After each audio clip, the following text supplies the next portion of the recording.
Good evening, everyone. My name is Katja Achermann. I am a member of the Executive Committee of the Cambridge Pro Bono Project, or CPP. And on behalf of the Cambridge Pro Bono Project, I would like to warmly welcome you all to this year's CPP annual lecture given by Baroness Beeban Kidron. By way of brief background, the CPP is now in its 11th year. It is a research program run at the Faculty of Law at the University of Cambridge. What we do is to partner faculty members and graduate research students with leading barristers' chambers, charities, and NGOs to produce targeted research on issues of contemporary social significance. Alongside that work, we also provide a network here in Cambridge for students and faculty members with an interest in pro bono work and human rights. To that end, we have started a regular speaker series this academic year. And over the past months, we have explored the theme of the value of pro bono work with numerous speakers, with barristers, academics, activists, members of an international court even. We are very delighted to round up this exploration with our annual lecture tonight with Baroness Beeban Kidron, founder and chair of the Five Rights Foundation, who will recount her personal journey to advocacy. Baroness Kidron OBE is a crossbench peer in the UK House of Lords and the founder and chair of Five Rights Foundation.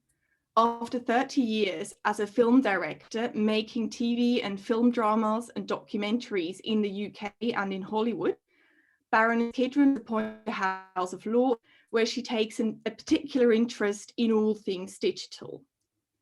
She sat on the Democracy and Digital Technologies Committee Inquiry, the Communication Select Committee, and is co-founder and deputy chair of the All-Party Parliamentary Group for Digital Regulation and Responsibility. Baroness Kidron introduced a groundbreaking piece of data protection legislation, the Age-Appropriate Design Code, which gives under 18s a high bar of data protection. Moreover, Baroness Kidron is the founder and chair of the Five Rights Foundation, whose mission is to build the digital world children and young people deserve. Five Rights has pioneered a range of international policies and programs, such as developing a child online protection policy for the government of Rwanda and working in partnership with IEEE to create universal standards for children and for digital services and products. Five Rights also supported the UN Committee on the Rights of the Child in drafting the General Comment number 25 on relevance of children's rights to the digital world. This is anticipated to have global significance on the expectations and duties of states and businesses to children.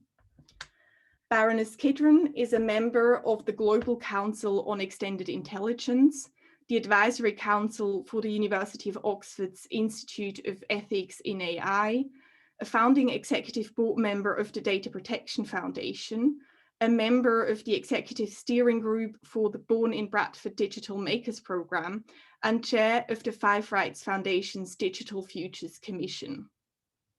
We are extremely grateful to have Baroness Kidron, at least virtually, at Cambridge here with us tonight. Baroness Kidron will speak for about 45 or so minutes, followed by a 30-minute Q&A session.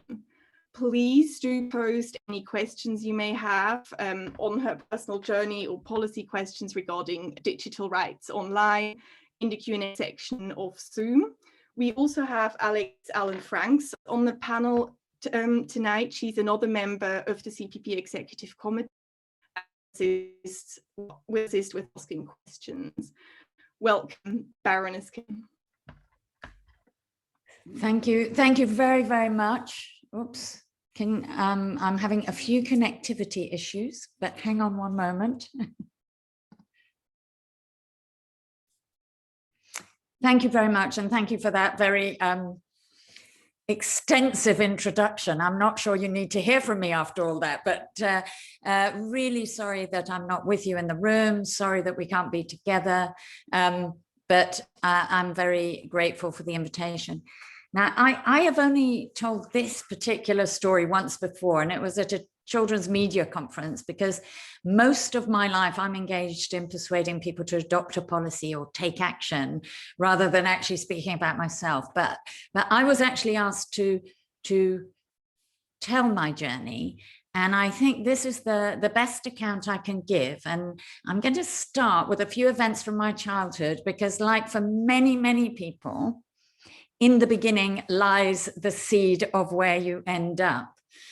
So my mother was one of about 1.5 million women, over nearly 2 decades in the 60s and 70s, who were given medication while pregnant, in spite of growing indications that it might be flawed. And as a result, I was one of thousands of babies born with a birth defect. Now, some were born without limbs, had brain damage, organ abnormalities, heart defects, and so on.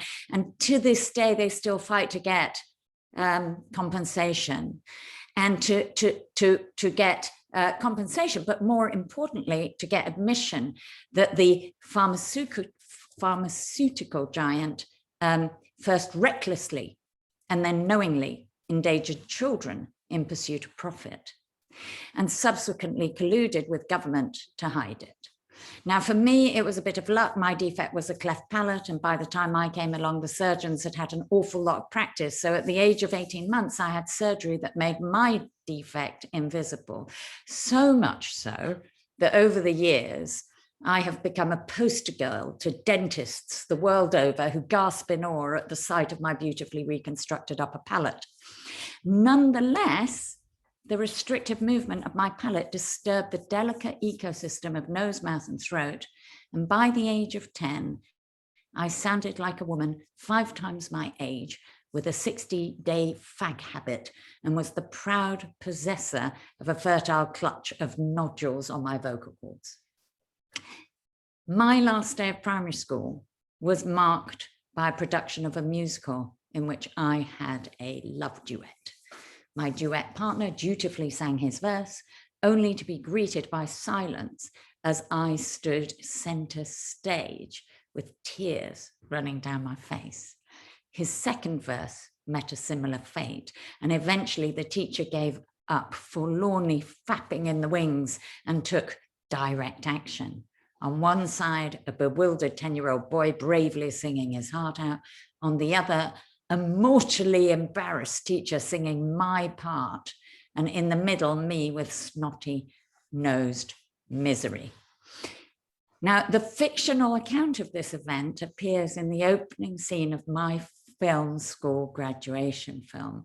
And in that version, my younger self appears as the Hindu goddess Durga with 8 arms and a green face.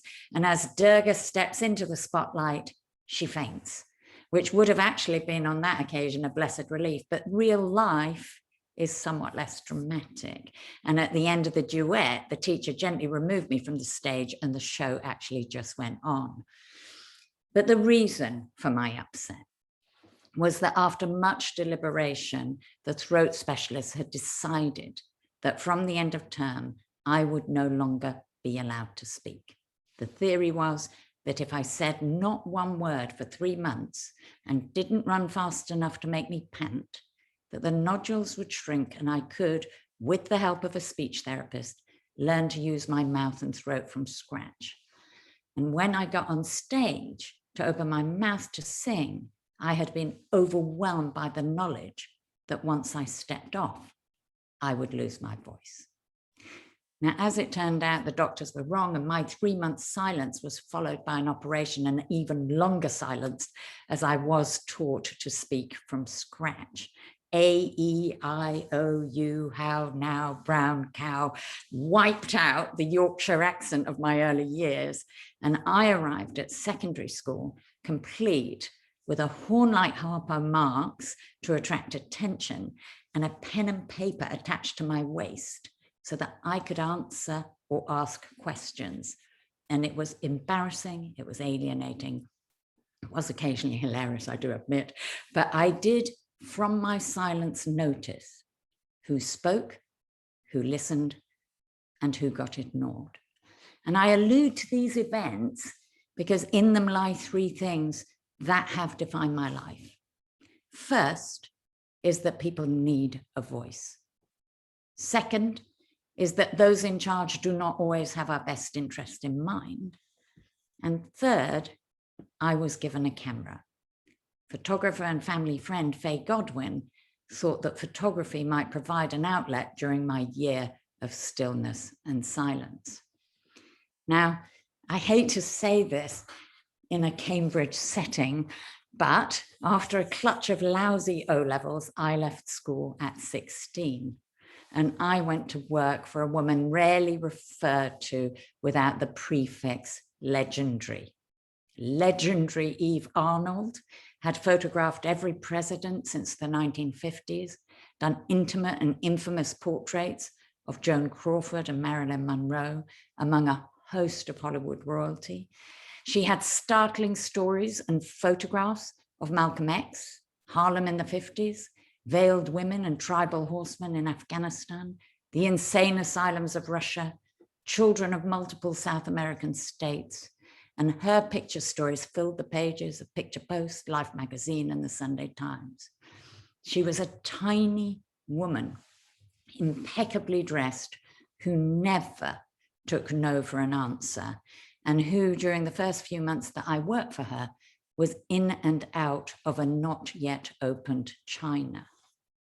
Now, Eve taught me what work was, that is, never done, what determination was, that means getting to the end even when it's not in sight, the right of all people to be considered individually, that is, no man or woman is more important than another, and how color, narrative, and form told stories, and how, importantly, to pack a bag for all eventualities. It's thanks to her that I can pack for a trip with enough to visit a palace or a brothel, but never have to check in a bag in an aeroplane hold. She was herself a woman of many firsts, and if anyone deserves credit for my refusal to consider gender being an obstacle to becoming a film director, it is Eve. The great thing about being a woman, she used to say, is that while they are busy patronizing and underestimating me, I get the picture. For the record, she had an awful lot of bon mots, and my actual favorite is, it's not that we're so great, it's that the rest are so fucking mediocre. What I learned from Eve was, first, it's not enough for people to have a voice. We must also listen. Second, that those in charge do not always have our best interest in mind. And third, that stories matter. People need others to identify with. People want to see their future selves. People need to feel that they are part of traditions in which they are included. In 1987, Jeanette Winterson published her novel, The Passion. It was and still remains a remarkable book. I highly recommend it to anybody who has not yet read it. The same year, my first feature film, Vroom, had been in the London Film Festival. And as a sort of an aside, it was also the first film of David Thewlis and Clive Owen, who I had cast more or less straight out of drama school, both of them. A few people have written to me to say how much they'd enjoyed it. And in doing so, they'd made me understand that creators need to support each other. So I rang Jeanette, whom I did not know, but with whom I had a friend in common, to say how great her book was.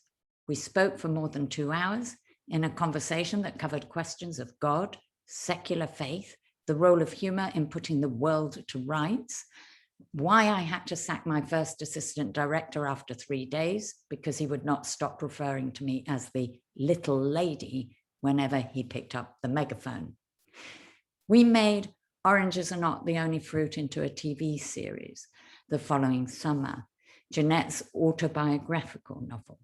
A writer who'd never written a TV script, a producer who'd never produced a TV program, and a director with 3 credits, not one of them a TV series. And that summer, the BBC crew was on and off strike. So our production was a bit jagged. And although we had everything we needed, we did not have a single minute prop, location, or actor spare. There is barely a shot that we filmed that does not appear in the finished series. When we showed the episode to the channel, the first episode to the channel controller, he stood up and said, "It's not very BBC," and left the room. And we never heard from him again. Mary Whitehouse showed a great deal more interest, trying her best to get Oranges banned. Lesbian teens making love, Pentecostals performing an exorcism on screen, and a 7-year-old in the lead role of a series that included talk of fornication, abhorrent sexual practices, and had the temerity to make fun of a pastor. It was more than she could bear. It fell to me to defend what we had made, and beleaguered as I was by the outcry, I was more furious that Oranges was being characterized as relevant only to a specific sexuality in a fringe religious community. Not so. Jess was a role model for any young person who felt they did not fit. In the 30 years since Oranges was first shown, scores of men and women have written or told me that Oranges helped them come out to themselves, to their parents, to their communities, and hundreds more have said that it made them brave enough to do or find the thing they wanted to be, creative rather than safe, move rather than suffocate, be powerful rather than acquiesce. As a creator in any medium, you are a role model. By the time I was in my early 30s, I was living and working in America. I just made a love story starring Marcello Mastroianni and Shirley MacLaine for 20th Century Fox, both of whom were already in their 70s. And as was my habit, I was making a documentary while waiting for the go-ahead on what was to be my next movie. The documentary was about prostitution in New York. The film I was waiting to make was Tu Wong Fu, in which Wesley Snipes and Patrick Swayze would star with John Leguizamo as 3 drag queens who get stuck in Nebraska. The film was being produced by no less a figure than Steven Spielberg. So when I found out, to my great surprise, I was pregnant, it was him I had to call. Almost immediately after he picked up, there was an enormous crash that caused him to drop the phone in order to rescue one of his children, who in trying to climb to reach something had fallen rather extravagantly, bringing the shelf, jar, and stool down on top of him. Stephen's unbothered "her kids" seemed like the perfect segue to tell him my news. His delight and congratulations did not appear to grasp my situation in full. That being pregnant, I could not get insurance to direct a film that I'd worked on for so long and was patiently waiting to start. And Stephen was perplexed, pointing out that he was the father of many children and the director of many films. It must be possible, he countered. My son was born on the last day of principal photography on the way back from JFK. And he actually has a credit on the film as best baby. And to his continued delight, he is now an adult, he appears cross-referenced to Wesley Snipes on IMDb as having worked together. His credit, my directing, was only made possible by Steven Spielberg arranging my insurance cover on the basis that if anything went wrong with my pregnancy, he would take over the film. 2 years later, when pregnant for the second time, I got a no claims discount for directing while pregnant, and happily directed a film that had a disproportionate number of scenes that had to be filmed in the sea. And 7 months pregnant, encased in fisherman's rubber, in all the production photos, I actually looked like a boy waiting for a passing boat to tie up. I went into the labor the day before I was scheduled to show the director's cut to the head of the studio. So at my behest, my assistant rang to ask that the screening move from Friday morning to the following Monday morning. But the answer was no. The director's cut screening would go ahead with or without the director. I gave birth to my daughter on Friday a little after 4 a.m. At 10 a.m., I was in the screening where the late, great John Barry's wife slow hand clapped the studio head in disgust. I received my studio notes. Not a word was said about the fact that I had given birth to a baby less than 6 hours earlier, and by 1 o'clock I was back in my hospital bed. To be clear, I would not do that now. In fact, I would try to prevent any other woman from doing the same, and very likely take to court or punch the lights out of anyone who put a woman in that insidious position. But my daughter is now 24, and it was then, not now. And you could count female directors across the entire globe on 2 hands, and mothers who were also director on less than half a hand. And what I learned was, it is not enough to have a voice. We must also have rights. That those in charge do not always have our best interest in mind, and that women make their own history, but they do not make it as they please. They do not make it under conditions of their own making, but under conditions that already exist and contain within them the force of history. As creators, we provide role models in our stories. Those who create the conditions in which stories are made are also role models. But sometimes the hardest lesson is that in order to create the stories that are needed, our greatest role is to step aside. Sorry, I wanted to say something slightly different. I said a little earlier that I made a film about prostitution. It was very controversial and much talked about film both here and in the US.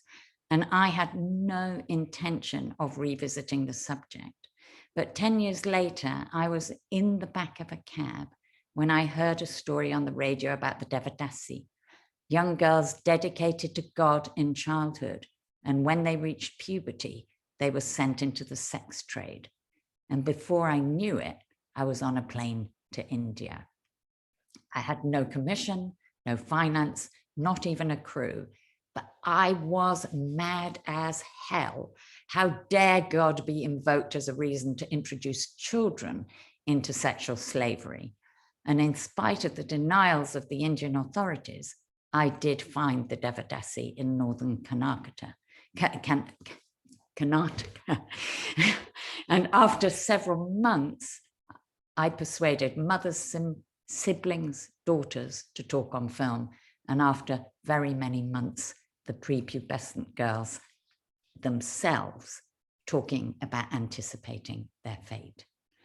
I had been going to India for more than a year when I found myself in the middle of the night at a sex tourist hotel, several hundred miles from Karnataka. The hotel lights switched on as a knock on the door, and I opened it, screaming uncontrollably into the face of a man sporting a Stars and Stripes bandana. To all who cared to listen, and most people, and many who would rather have been asleep, I made explicit the fate of his manhood if he so much as breathed his interest in the 12-year-old girl who I had gone to get back and he had come to find in the hotel room. This particular story ends two ways. The first is that Devadasi have a long history as courtesans. They were the first Indian women to own property. It was a way of jumping the caste system in a context where all young girls were subject to arranged marriages. Among them, Devadasi were the greatest female artists, dancers, singers, and musicians, trained from childhood through the female line. Their descent into sex slavery for predominantly low caste girls is a direct result of British rule, Victorian morality, and cultural ignorance. The second is that as I was filming, a grandmother in the red light district accosted me and demanded to know how much I was earning. Would you save one girl but have 6 of us starve? How am I to look after my Devadasi daughter and granddaughter when you are back with your husband and children? What good is your film to our lives? Her unanswerable accusations are in the film. So too is the complex and extraordinary history of the Devadasi, in their own right, exquisite storytellers for many hundreds of years. My film is careful. In fact, it's much too careful to be popular. If it had been more outraged and less true, it would have created headlines. So whilst the film Sex, Death and the Gods is much loved by anthropologists, as it turned out, I learned more from the Devadasi than I was able to leave behind. As a postscript, shortly after, I found myself with young women activists in Liberia. And as I left Liberia, I handed them my camera, because one of the things I've learned is none of us have the monopoly on storytelling. So earlier, I told the story of a company that willfully ignored the damage it was doing to thousands of children, of which I am one. So let me come full circle. A few years ago, I noticed that children had got quieter, and that what was elsewhere available through their phones seemed more interesting than what was in the room. I didn't have a particular agenda. I was just interested in what it meant. And I started to make a film that eventually took me from the bedrooms of English teenagers to the anonymous Californian suburbs, collectively known as Silicon Valley. I was in New York filming one of the people credited with inventing the internet when he described the founding vision as a technology that would be democratizing, free of all gatekeepers, and where all users would be equal. And in that moment, it dawned on me that as good as that sounds, within it lay a category error. Because if all users are equal, then de facto, a child is being treated as if they were adult. And that realization, in effect, ended my 30+ year directing career. I tried to tell people, policymakers, members of government, people at the tech companies, in business, the third sector, but few were interested in my revelation that the digital environment had never been intended for children, and that the problems that were beginning to emerge were, and still remain, a direct result of the fact that the regulatory, legal, and social norms of childhood were not being observed, creating the toxic mix of an immersive environment in which children spent an ever-increasing amount of time, but in which the concept of childhood does not exist. And I learned that no one likes global bad news. You know, when you have a film, you follow it around, and whether in Brazil, Holland, Germany, America, France, up and down the counties of England, in Scotland or in Wales, when the lights went up on In Real Life, the cinema was full of teachers. Unlike parents, teachers see not 1, 2, 4 children, but hundreds of children each week. And the teachers in my screenings were among the first group of people who understood that something was terribly wrong. Now, my dad used to joke about the pain of consciousness as being knowing and having to attend to something that you might prefer not to know or attend to. The teachers who came in droves to my film asked me to come and talk to their pupils. And I did, hundreds, probably thousands of them all over the world for months. We talked about bodies, about pornography, about sex, about gender, about bullying, about data, and about confidence and overexposure. We talked about what it was like to be 11 and see something you could not unsee, or 14 and say something you could no longer unsay. We talked about clouds and servers, about how social obligations are baked into service to gather data, about surveillance and privacy, about the pressure to be on, the pressure to answer, the power of information, and about devices designed to be compulsive. And those hundreds of kids and me and a whole bunch of experts, some of whom came from within the very companies that preoccupied the children's attention, wrote 5 Rights, a framework that would transpose the rights of children to the digital environment. And since that time, both my life and 5 Rights has transformed. I am no longer a filmmaker, but I sit in Parliament in the House of Lords. I have provoked and participated in several committee inquiries that have looked into children's digital experience, the toxic nature of online advertising, and the impact of the digital on democracy itself. I've introduced legislation that fundamentally transforms the responsibility of the tech sector for children's privacy, the age-appropriate design code. I take a forensic interest in the online safety bill. And next week, I'll introduce a private members bill to create minimum standards of age assurance. Somewhere during those first months after the film and while I was writing the framework, my husband sat me down and said, for the last 2 or 3 decades, you've been one of the most successful women filmmakers in the world. Now it's one middle-aged woman against Silicon Valley. Are you absolutely sure? And I said to him, pain of consciousness. I have no choice but to attend. Meanwhile, 5 Rights has grown into an organization, a team of people who get up each day to build the digital world young people deserve. Its influence is greater than its size, and 5 Rights benefits not only from its own expertise, but that given by scores of people across the globe who most often contribute their time and expertise because they want the change that we seek. 5 Rights works on children's data protection and privacy, supporting regulators and intergovernmental organizations to introduce standalone data protection regimes all over the world. We focus on child-centered design.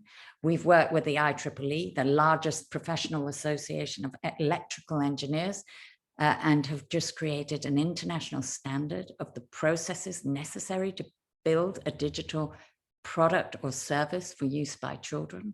We've published papers on persuasive design, on age assurance mechanisms, and are developing a system of algorithmic oversight for lawmakers, a child risk assessment, and through an applied research project, the Digital Futures Commission, led by LSE Professor Sonia Livingston, we are going to publish design attributes of free play in the digital world and a comprehensive report on data governance for schools. And finally, and perhaps most importantly, we worked for the last 3 years on behalf of the Council on the Rights of the Child to develop a general comment on children's rights in the digital environment. The Convention on the Rights of the Child, with 196 signatories, is the single most ratified treaty in history. It codifies the needs and rights of a safe and secure childhood, and in many parts of the world is the go-to document for governments to determine domestic legislation and uphold international obligations to children. In the 30+ years since its adoption, the Convention has not been changed, fearful that its provisions may be undermined rather than improved. Rather, the committee keeps it up to date by publishing general comments that set out the relevance of children's rights in a particular setting. 8 years ago, when I had my revelation that we were treating children as if they were adult, I made the obvious assertion that you cannot treat a child as an adult in one environment and then expect them to seamlessly revert to being a child in another. I consider the failure to apply children's rights to the digital world a generational injustice. Indeed, I think it's been the most regressive attack on children's rights since we took them out of the chimney and put them into classrooms 150 years ago. I am happy to say that in March, the CRC formally adopted the General Comment on the Digital World. It is a robust framework, arguably the first comprehensive vision of a rights-respecting digital world, and it makes official for the first time that children's rights do apply, whomever and wherever they are. Let me be clear, children should not be locked out of the digital world, nor is digital technology in itself the enemy. It is imaginative, extraordinary, powerful, and full of promise. This is simply a question of uses and abuses. And it is a question of the world we want to live in. And in the case of children, it's how we live up to the responsibilities and duties we have to them. The digital environment will inevitably be as complex and flawed as all the other environments in which children grow up, but we owe them better than their digital world that has, at first recklessly and now knowingly, endangered children in pursuit of profit and then colludes in covering it up. So let me finish with one last story. Some time ago, I ran a workshop with 12 children aged between 9 and 13 and a bunch of engineers from a telecoms company who wanted to work out how to communicate safety messages to children. Day one, the children chucked out every single thing that the 30 top designers and technologists had come up with. Day two, the children patronizingly said it was a little better and might be of interest to their little brother. Day three, they showed interest in one of the 3 remodeled proposals. The workshop was a wonderful success. The exhausted and terrified engineers, UX designers, the heads of IT, the product development and research were knocked out at how far they had had to travel to be relevant, and further amazed to realize how much time, money, and expert resource had been saved by the presence of 12 young children. But the last word goes to an 11-year-old who, before going home, wanted to thank us for the best 3 days of her life. I asked why, and she said, because the adults actually listened. And when I laughed, she told me off quite sternly, and she said, you know, adults don't listen. They either pretend they're listening and say what they were going to say anyway, or they don't hear because they're already looking at their phone. Many of you are lawyers, and I hope that my story will have resonance with yours, because what I have learned is it's not enough to have a voice. We must have rights and fight for the rights of others who must also have a voice in determining their future. That those in charge do not always have our best interest in mind. And third, it's not how to use your camera or place from which to speak that it is important, but what you use it for. Thank you.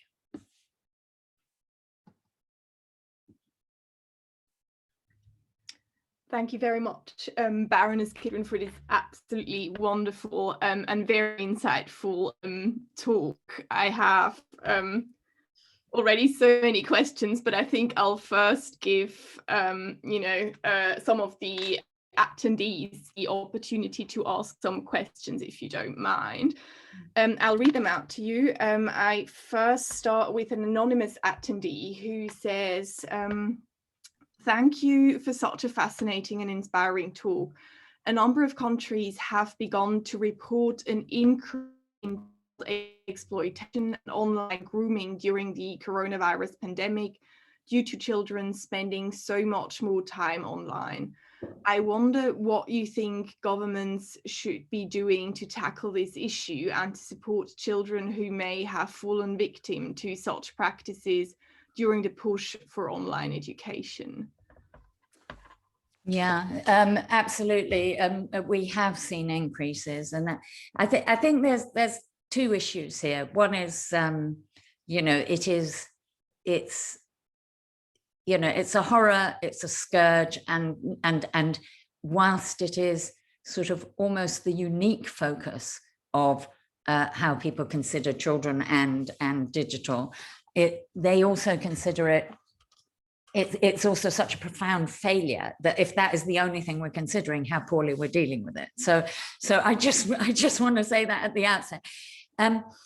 One thing that I think is little understood is about trying to deal with these issues upstream. And if I can give an example, that if I said to you, you know, do you think it's a really good idea for strange adults to be introduced to children?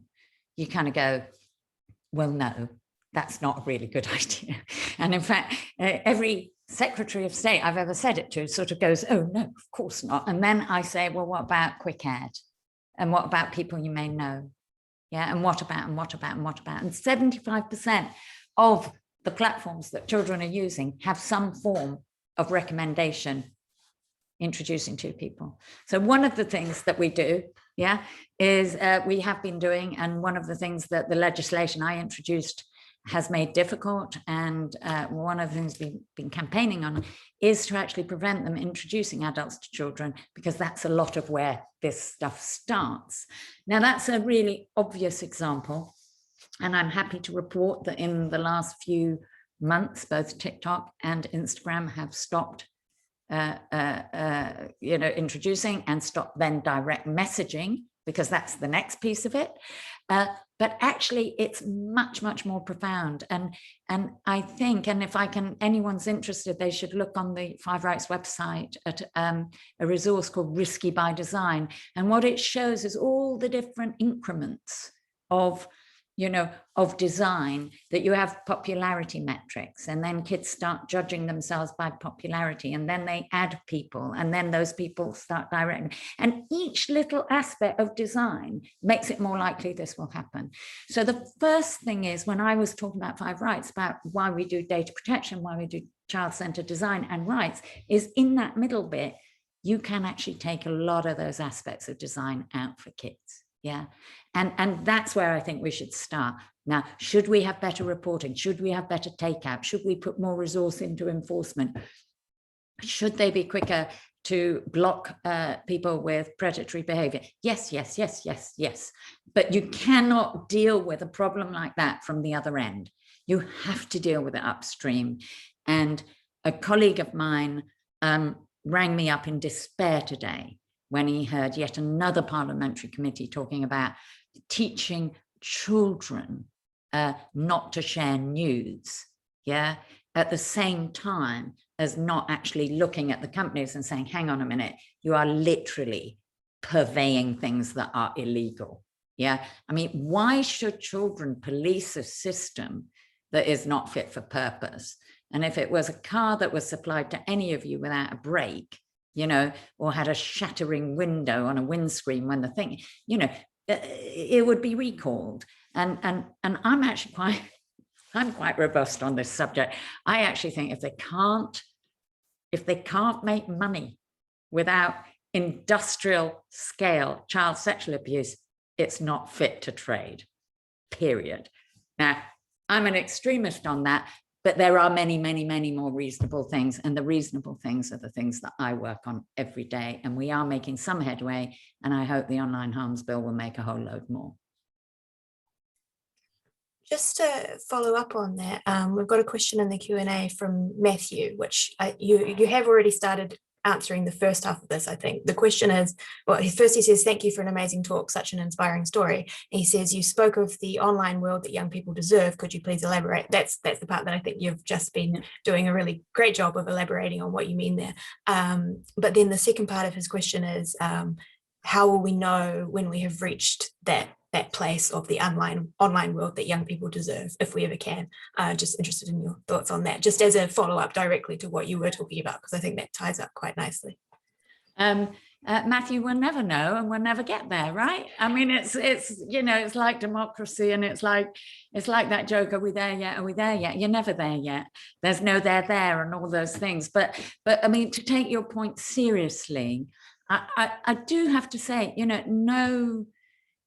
no environment is risk-free, and no life is risk-free, and in fact no life should be without some element of I think if you've never sort of bumped into anything you maybe haven't lived. And I hope in sort of telling my story the way I did, I'm showing that my life was far from perfect. And I missed out all the bits where I behaved very badly, you know, but my life was far from perfect, but I bumped into things that taught me that taught me things. And so what I think good looks like is really, you know, either something a bit like a traffic system, you know, you have a few zebra crossings and you have a few double yellows, and you have some places with a red line you just cannot stop. But it is actually an interesting analogy, because actually the car has to be fit for purpose. The architecture of the space has a lot of different people's needs in, you know, incorporated and understood. The driver has to, you know, be qualified and responsible. And, you know, and if you're very young and very old, you have to, you're not allowed, you know, and I think that if we look at it that way, you know, that you say, you know, some protection, some guardrails, some warnings, and I would also say some respect. Yeah. And the reason that I put such a lot of store around the idea of children's rights is we don't have to reinvent them. Yeah. We know what good looks like. We also know they're very poorly delivered around the world. Otherwise, we wouldn't have so many children in conflict zones, so many children hungry, so many children out of education, girls suffering, you know, et cetera, et cetera. But we know what good looks like. And if we can know that the same good must be delivered online, and if business can't deliver that, then they are not fit for purpose, I think we have a better handle on what the problem is and what the solution is.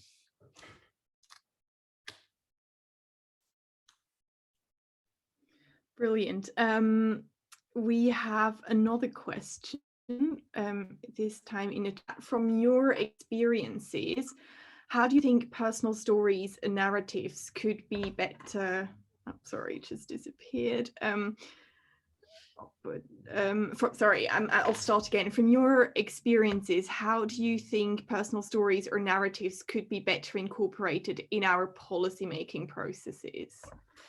You know, it's such a great question, and it's a really funny one to answer, because I think that I actually think policy suffers from lack of narrative, and I you know, I often, and I say this slightly with some trepidation, given that I think there's probably a disproportionate number of lawyers on the call, but you know, that we have to be very careful not to constantly define things from where they are. Yeah, because very often policy shouldn't start from here. Yeah, and very often if you start from where you think, or from what you think you can win, yeah, you end up aiming low, getting less, and working really hard for a marginal difference.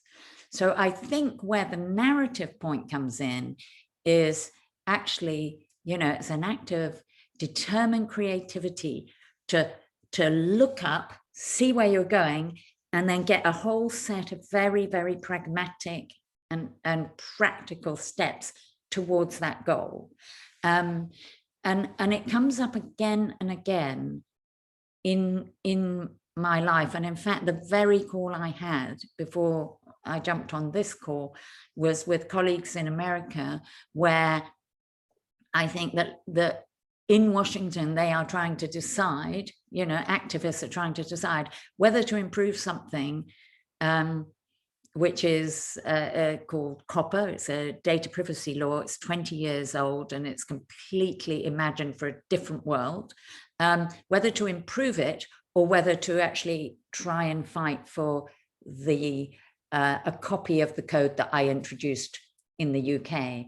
And the problem is that in America, their code, they want to do all the things that I did, but it's dependent on consent, and mine is dependent on rights, and it's by design and default.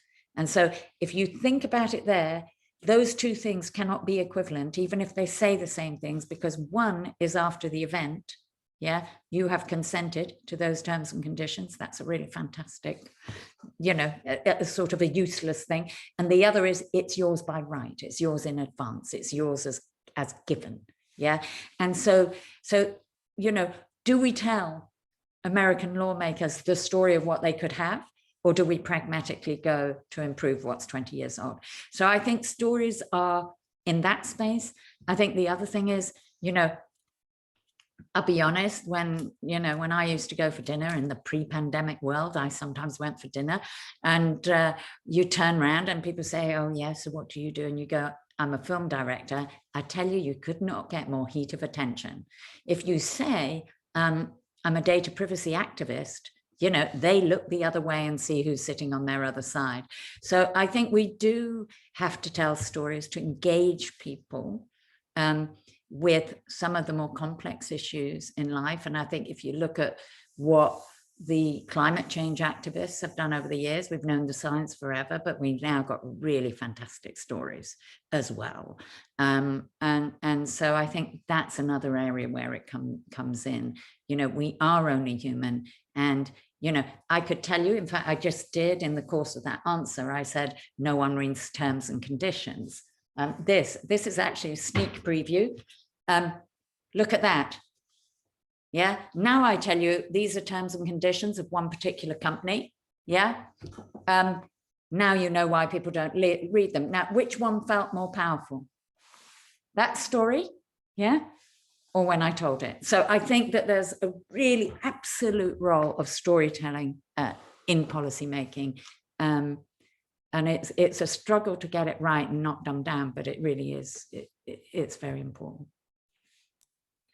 Just to follow up on that, because you were alluding, I think, to what you mentioned before we started the webinar, which was that you were giving evidence to Congress. Is that right? Yes. If you could just tell us a little bit more about that, and that how you found that process. I'm sure people would be interested to hear. Yeah, well,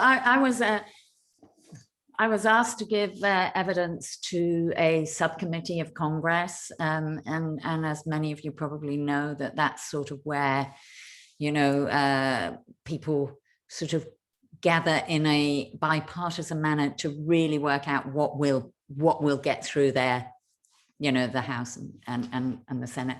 And this was, in fact, I was told, I can't guarantee this because I was told, that this was the first time that children's privacy and safety had ever been given its own complete hearing. And that's absolutely extraordinary given what we know. And I was asked I think I was asked last Wednesday. I spoke to them on Thursday. They told me I had to give my written evidence by the end of play on Friday, and I appeared yesterday. So that was quite an experience because, you know, I had quite a full dance card already, and the online harms bill was published on Wednesday last week, and I spoke later that evening in the House of Lords on that matter in the Queen's speech debate. So it was all a bit like that. But I think that what was interesting was that from a couple of senators who are known and proud of their very, very conservative credentials, to the far right of the Republican Party, to some of the more sort of, you know, liberal on the Democratic side, there was finally a feeling of something must be done. Yeah, and that was a very interesting thing. And it's a minefield of First Amendment, of innovation and business growth, of this is a tech dominant, USA dominant industry. You know, at every level there are vested interests, and I think that it's also fair to say that the tech lobbyists are not only brilliant, but they are that they now actually spend more money than the NRA. Yeah, than the gun lobby around the world, and they spend money both in terms of, you know, sort of lobbyists and research, but they also probably spend money at your university, they spend money at other universities, they spend a lot, they spread their load very much around the PR and the advertising firms, so that if you've got something to say against them, all those people. And in fact, I have been told more than several times, whatever number that is, that they also use lots of different law firms. So everybody's got a little bit of an interest, and it's very, very, very difficult. And people have to sort of recuse themselves from that world to really be proper advocates against. So I think having that platform is hugely important. And I think I was really surprised by how many people were listening, and by the sorts of people in the different parts of the world who got in contact with me afterwards. Thank you. That sounds very encouraging, at least. So we have another question. Nishant asks or says, first, thank you for the engaging talk and your powerful story. Given the diverse experiences of childhood globally, I was wondering what measures exist or are being developed to ensure that it is not only children in first world countries, experiences are accounted for in your work, to the exclusion of other lived experiences of childhood. In a nutshell, who is the child being thought of as a rights bearer? Thank you so much for that question. Yeah, the child in my mind,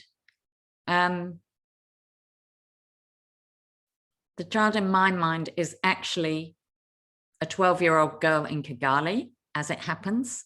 I, through very complicated reasons, ended up writing the Child Online Protection Bill for the government of Rwanda. And the work that I did with colleagues in Rwanda absolutely, you know, convinced me that this is not an issue. This is not an issue for a privileged child with 3 devices in their bedroom in New York, Berlin, or London. I mean, it is not only an issue, it's absolutely an issue for those people, but it is an issue of equity. It's an issue of tech imperialism. It's an issue of diversity. It's an issue that has many, many, many questions, you know, in it. And I think that, you know, I was very proud. I mean, you know, when we did the work on the general comment, I raised money very specifically to bring experts from South America, from Africa, from Southeast Asia, and from the Middle East also to our expert meetings. We are currently doing some work on a global toolkit for child protection, and our partners are in Brazil, Ghana, Colombia, and I'm going to forget where else, but somewhere. But, you know, you get the picture. One of the sort of, you know, tragedies, if you like, is it's a bit like some of the issues around obesity. You know, half the world's too fat and the other half haven't got enough to eat. You know, it's a bit of a problem like that. But, you know, what someone asked me in another context, because I do quite a lot of work at the moment around artificial intelligence, and they said, you know, do you have anything good to say? And I went, yeah, I do actually. I was told that it's actually really remarkably cheap to do, you know, to do a whole language, this whole spoken language, translate into spoken language. Now think about that in terms of, you know, think of that in terms of communities that are not literate in their own language, or languages that are being eroded by, you know, by English and so on and so forth. And, you know, the truth is that is not being driven because those are not seen as commercial markets. And the whole basis of this thing is commercial markets. But if you want to look, and that was the point I was trying to make, it's not the technology stupid, it's how it's being used, because there are huge possibilities and excitements that we could be using this technology for. So I'm sorry if that was a rather wayward answer to your very straightforward question, but all children is the answer. That was really interesting to hear, sort of how you've, you know, been involved in all these other, like, other countries. And yeah, just taking it, I guess, slightly in a different direction now. We've got another question that comes from the chat. We've still got questions in the Q&A as well, so anybody who's listening who still has questions they want to ask, then feel free to put them into the chat or the Q&A. But this is one from the chat, so it's from Rebecca. It says, "Thank you for a really incredible talk.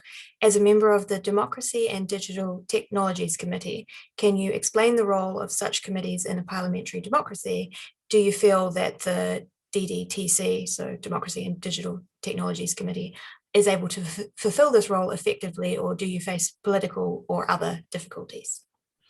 So it's a good question. I mean, I think, you know, should we be, you know, straightforward? The powers of the House of Lords are limited, very probably quite rightly, in a number of different ways. But the committee system is kind of interesting, and I think for those of you who are really interested in the whole policy thing, you know, and maybe consider every now and again, oh, shall I give evidence to a committee? Yes, you should. And the reason you should is that they're the public record. Yeah, a committee report, a committee inquiry in and of itself may not be very powerful. Yeah, and I would certainly say that our report, you know, on digital's effect on democracy has not been powerful in a traditional political sense. And absolutely, if the question means, and then does it meet the government? Yes, it does meet the government, and that can be something of a stillbirth, let's face it. But I think there's something very powerful, which is, and it goes back to the other question that someone else asked earlier about stories, you know, the official record becomes the thing that the officials have to sort of deflect or absorb. Yeah. So some of it is they go, oh, we'll do what we agree with and we ignore the rest. But actually it doesn't work like that, because then what's on the record is what everybody else thinks, what the criticism will be, what the amendments will be, you know, what the newspapers will say. All of those things are actually sort of somehow captured, you know, in the other half, in the bit you have, you know. And so what happens is that you can shift what's on the agenda. So I would say, you know, if I look at my own experience, and a very good piece of advice a colleague gave me when I went to the House of Lords was, pick your battle and be relentless. And actually, in being relentless, children, data protection, technology, they are so on the agenda. Yeah, they are so on the political agenda. I certainly didn't do it single-handedly, but I can tell you that that I think that when I got my first debate on children in the digital world, it was the first debate on digital in the House of Lords. Yeah, so, you know, we are talking about a transformation. And the last thing I'd say about the committee system is it's an incredible way of educating yourself and your colleagues. So that's the other thing is, you know, a lot of the people in Parliament, particularly up our end, are a different age. And people used to always say, oh, well, you know, my grandson's a digital native, you know, they know what they're doing, you know, and I got rather fed up of saying, you know, 2 fast thumbs doesn't mean that they know the purposes and consequences of using the technology. You know, you don't put a child who likes a plastic tractor in a big one and put them on the road. You know, it's not like that. You know, just because you can do that doesn't mean you're okay. But actually, I would say that up our end of Parliament, there is a wealth of expertise on this subject now. And that has been a really interesting thing to see.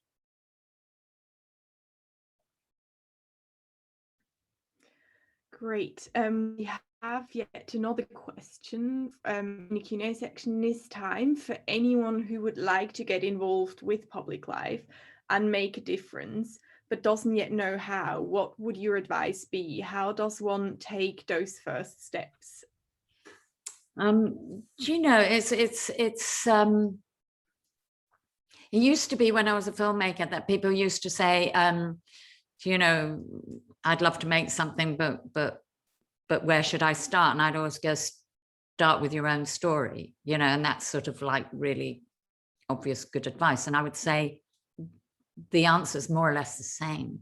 You know, start with what you care about.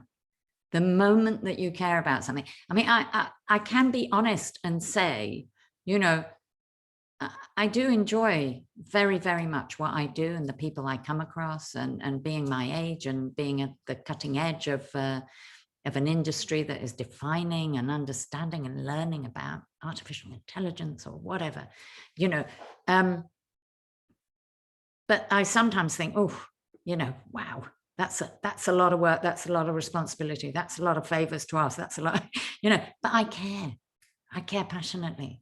I think this is a generational injustice. And I think it's a defining moment for us all, that if we allow technology really to tug our inner selves to this degree, we will be lost souls. You know, no one's whole life should be determined by somebody else's requirement to advertise to them, which is fundamentally all that has happened here. We have to have some other values beyond that. And we do have other human needs beyond that. So I would say the answer is, you know, certainly in the third sector, very likely in policy and think tank areas and so on, you know, you should think about what really matters to you. And you should make yourself an expert in that. Yeah. And you should offer yourself up. And before you know it, and it was a bit like I was trying to say, you know, when I heard that radio thing about the Devadasi in the back of the cab, I swear to God, I was on my way to India before I ever decided, you know, to do it. I was just so full of outrage. And I think that is my advice, you know, really, really do what you care about and then start walking. Yeah.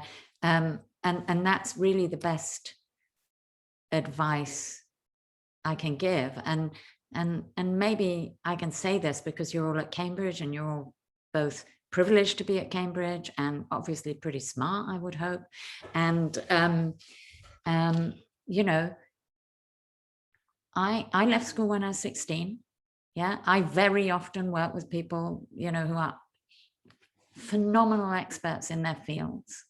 And, you know, I am entirely self-taught. Yeah. And I just say to you, the education you are having is one tiny bit of what you must know. Yeah. And I mean that both in a sense of information, but in a sort of emotional intelligence sense, in a strategic sense, in a what it means to get people to agree with you sense. And I think that if you go to it with absolute focus, you know, and a level of humility, you know, that says, I am here to affect that change, it is amazing how powerful you can be.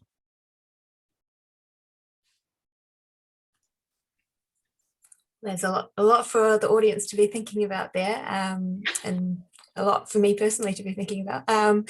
So another question that we have in the Q&A, you began your talk discussing reckless pharmaceutical companies that still haven't been held to account. In the digital space, do you think that regulation from individual states can be successful, or is coordination between states internationally required to tackle this problem? Yeah, great question. And in fact, when I was bringing in the data protection work that I did, you know, and it was the 2018 Data Protection Act, and then, you know, and then after the act, there was a period of consultation, and then there was a period of transition, and it actually only comes into force on 2nd of September. But many of the companies, in fact, the biggest companies in the world, started to make changes probably 9 months ago in relation to the code, and they're gradually rolling them out. What's interesting is they are sort of you know, sell them wide, sell them cheap, pilot high merchants. They don't want to do everything bespoke for every country. So what are they doing? All the improvements for the code in the UK are global. Yeah. So I think, and also they can see that Ireland and Holland and, you know, soon to be America and this one, that one, they're all rolling out their own codes. So better to get ahead and have only one set of things than it is to have many. So of course it's a global thing and we need global action.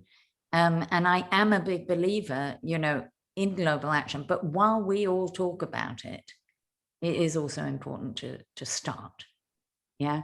And I actually think it is remarkable how effective individual markets can be. And I don't know, I can't do the exact figures, so this cannot be a quotable thing, but you know, at the point at which Germany brought in a sort of a hate speech law, yeah, which actually I was not a huge fan of, just for the record, since this is on the record. But when they did, I remember one of the platforms saying that 13 of their moderators had then suddenly moved to Berlin, right? And it was 13 out of something like 30 for the whole of Europe. Yeah. And, you know, and I think that that speaks to two things. One is, yes, they do pay attention. And yes, they do have to deal with things in particular environments. And B, they don't have enough moderators. I mean, 30 for Europe, you've got to be joking. And as you'll recall, not many in Myanmar either who spoke the language. An absolute tragedy that is in Europe, but especially in Myanmar, if you ask me. We have another question going, returning perhaps a bit to the initial discussion we had. The use of storytelling in policy making is a really interesting concept. As lawyers, we are often considered dry in our delivery and limited by the language and rules of our profession. As someone who's made a career out of creative storytelling, how do you balance the truth quotation marks with the creative license necessary to tell a compelling narrative, or otherwise put, is the complexity of reality, if fully told, a bad story? We need to simplify to persuade. Yeah, I mean, I just think that's, you know, it is such a perennial. I mean, it's such a good. I mean, the first thing I want to just say, as an absolute lover of courtroom dramas, you know, there's lots of storytelling in the courtroom, and I think it's rather dramatic. And please don't see yourself as dry, and please don't be dry. That would be a mistake. I think on the truth thing, you can't. You can say what the most important thing is, but I think you have to indicate that there's more to say, that there's some nuance, that you have to set a truthful bar of what you're saying. So for example, I think in my, you know, what I was trying to say to you all in telling the story about the Devadasi is there was a Indian children sold to sex slavery film to make. Yeah, that story would have been, you know, in fact, I think after I made my film, I think Vice actually did do something a bit like that. Yeah, that would have been a truth. It would not have been a truth that I was interested in, you know, that involved a sort of a colonial history and a sort of a female power tradition and the creative and artistic tradition, and rather conveniently forgetting that actually, you know, there was a period where, you know, all young girls had arranged marriages and arguably went into some sort of sexual arrangement, you know, etc., you know, so in which money was exchanged or in which goods were exchanged, you know, and so I could not, as an outsider, as an interlocutor, in all honesty, tell a cheap or a simple story about that, and maybe someone cleverer than me could. But I would say another example is that I've been working for the last 10 months with an advertising company who gave pro bono help to us, because, and the thing that I set them was that I can explain in 20 minutes why this matters, but I can't speak to everybody in the world for 20 minutes. Yeah. So how do we get there in 2? Yeah. And I said, take my 20 minutes away. Anyway, we worked for months and months and months, and they have come up with this campaign. It is actually not launched yet. And it will launch in June, but it's called Twisted Toys. Yeah. And what we've done is we've built a suite of toys that manifest the problems of the digital world. Yeah. And soon you will see Share Bear, you know, the bear that takes all your information and gives it away. Yeah. You'll see Stalky Talky, you know, that gives, you know, that introduces people to people. The Wakey Light. Yeah, a night light that never stops bugging you throughout the night, you know, etc. You get the drift. That's what it is. And actually, they are wonderful because, you know, you immediately see them, you immediately get it, and you immediately start laughing. But it's a horror show. And, you know, that says we don't allow it anywhere else. We mustn't allow it online. And I think that for me, that is a very good version of simplifying the message. It doesn't mean that we don't have to argue every toss of every line in Parliament, or that, you know, we don't need lawyers to help us make amendments on this, that, and the other, you know, but that's a simple version. But it's clearly saying on the tin, you know, what it is and its own limitations. I really hope I've answered that question properly. Just following up on that, because I'm really interested in the toys that you're talking about, which is very much this whole idea about storytelling and getting points across.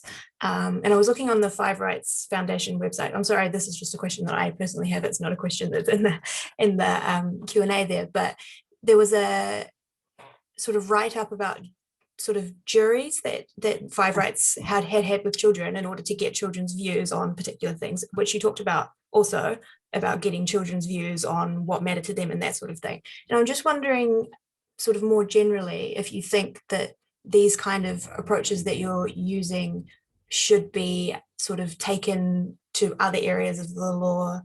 Like, do you think maybe we need more sort of civics education in schools for like children to learn more about the law in general, or just sort of expanding your sort of very personable, taking into account children's views kind of approach beyond? Do you think there's sort of scope for that?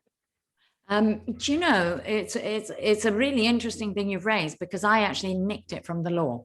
So deliberative juries, yeah, is what is often used in, I think it's mainly used in sort of conflict situations, or in situations where people feel, where people have no concept of what their rights are. So I know that you use it, it's been used quite widely in domestic abuse and so on. And what a deliberative jury process is, or, you know, and this is really, so here's the alert of the simplification, you know, is basically, you know, that it's a situation in which you give someone information and they give their experience in relation, and then you give more information and so on. And that exchange means that someone might come to a realization that their rights or their experience or their, you know, have been abused or somehow shattered, but they didn't own that information to start with. And so we stole that idea to create these juries. And the reason we did it is because at the beginning, I was so fed up that people kept on saying, oh, well, if you ask kids, they don't care about privacy. Yeah, you go into a room and ask any kid, do they want their granny looking at their text messages? And they go, no. Yeah, they care about privacy. It's just what is privacy. But the other thing is that actually there's an exercise that I sometimes do with kids. And honestly, you know, it starts with stopping them coming into the room to even meet you without giving you 10 pieces of information about themselves. Yeah, so they've got their bags and they're this and they're at the door and they want to get in. You go, no, you've got to give me information. And you put it on the wall, and that's a data bank. And then you do this whole exercise where they have to take 10 pieces and draw who they think they belong to. And then they've got to swap the 10 pieces with another group. And by the end of it, they've got data bank, algorithmic bias, and their own bias. 20 minutes, yeah? And it's funny because I said this to someone at IBM the other night. And he said, oh, I'm going to do it with my clients. Can you send me the thing? But the reason, and it's funny how much we're talking about storytelling, but the reason that I think that all matters is, you know, we do those exercises not as education for them. It's a way of us understanding what the problems are at an experiential level. And, you know, if any of you think about sort of defending a client without speaking to them, that's kind of how it is, right? You know, it would be ludicrous. And I know people do it, but it is a ludicrous thing when they do. And normally someone else has done the legwork. But my point being, I think, is, you know, the data code has 15 provisions that the ICO, you know, that formed the code. And I think I can tell you, or could tell you, 8 names, maybe 9, of actual children for whom those provisions were created. Children who have told me stories from whom I understood a greater truth. Yeah, I'm not saying people couldn't get there another way. I'm just saying that there is and it comes back to all the things that you've all asked, and they're really interesting questions, but I'm just saying it's about imagining the world you want it to be, not dealing only with what has gone before. And I think as lawyers, you have a particular struggle about that. You always have to go, you know, always taught to go, look, this is the record, this is what the record says. But as policymakers or contributors to new law, you have to be more imaginative, and you have to say not what is, but what should be. And there's a gap, and it's 2 different ends of law. I do understand that, but I really think it's worth everybody always remembering that you're trying not only to get an outcome, but, you know, we are together trying to create a rule by law in which the law isn't an S.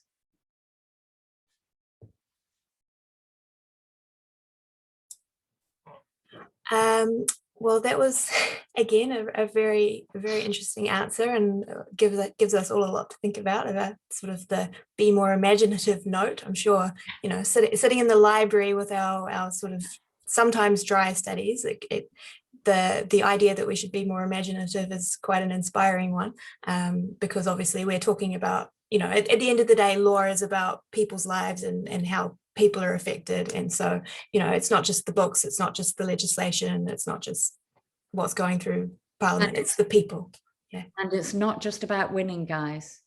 You yes. know, it's also about losing well. And one of the things I always consider is when I'm going for a fight, what does it mean to lose well?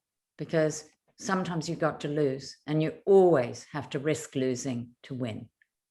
Yes. And I think that is a very good note for us to perhaps bring things to a close. I would just like to thank you so much on behalf of the Cambridge Pro Bono Project for giving this talk for us tonight. You've had so many interesting things to say, and I've really enjoyed it. I'm sure our audience has enjoyed it as well. And there is going to be a recording available later for anybody who wants to re-listen to any of the interesting things that Baroness Kidron has said, or for anybody who missed tonight. And we've got a comment in the chat from Nikki Padfield, who's one of our professors at Cambridge, who says, absolutely fantastic event, thank you. So there you go, we've got some positive feedback already. So thank you very much for your time. And I would also like to take this opportunity to thank Katja in particular, because she's been doing so much work to organise the Cambridge Pro Bono Project's events. And so we've had a really great year of speaker events, and it's been down a lot to Katja. So just thank you to her very much. Thank you to Baroness Kidron, and thank you everybody for attending. So we'll just close now. So thank you. Thank you very much, and wonderful questions. Thank you. Thank you very much, Baroness Kidron. Thank you, Alex. Thank you, everyone.